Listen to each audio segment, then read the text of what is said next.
Na sabi ko pa, that's one for each day pa ha. So, today, tomorrow, Saturday, tomorrow, Sunday, Monday, Tuesday, Wednesday. Dahil darating na yung grocery list mo by Wednesday. At sagot niya sa akin, bakit isa lang?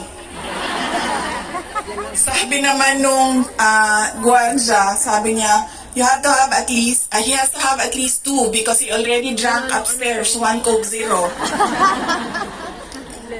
And then sabi ko, sige pa, sabi ko, babalik naman ako sa Lunes. Sabi ko, 2 bukas Sunday and 2 sa Monday. Tapos i-replenish ko na lang yung Coke Zero mo. Sabi ko sa kanya, alam mo pa, sinasabi sa iyo ng doktor, maglakad ka daw. Huwag kang nakaupo lang sa kwarto mo. Tapos sabi ko, pwede ka naman, allowed kayo na lumabas dyan. Sabihan niyo lang ang gwardya. Sabi niya, ayoko maglakad sa labas kasi baka didiretso ako sa gate at umalis sa lugar na ito.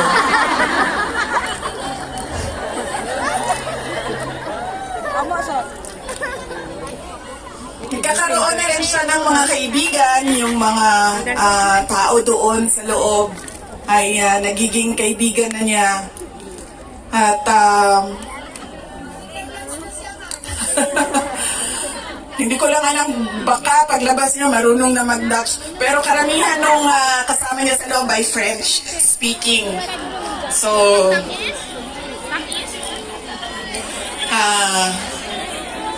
baka paglabas niya, no, di na kay kamao magbinisaya, tingala ta voulez-vous coucher avec quoi? Tingala na. Whatever that means.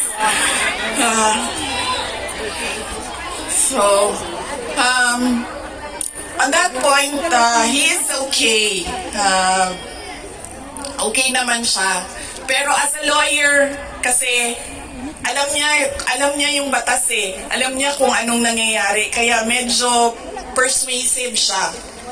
And lagi niyang inuulit-ulit kung ano yung kailangan gawin para sa kanyang kaso. At lagi siyang nagtatanong ng timelines dahil alam naman natin sa korte ay medyo may kabagalan.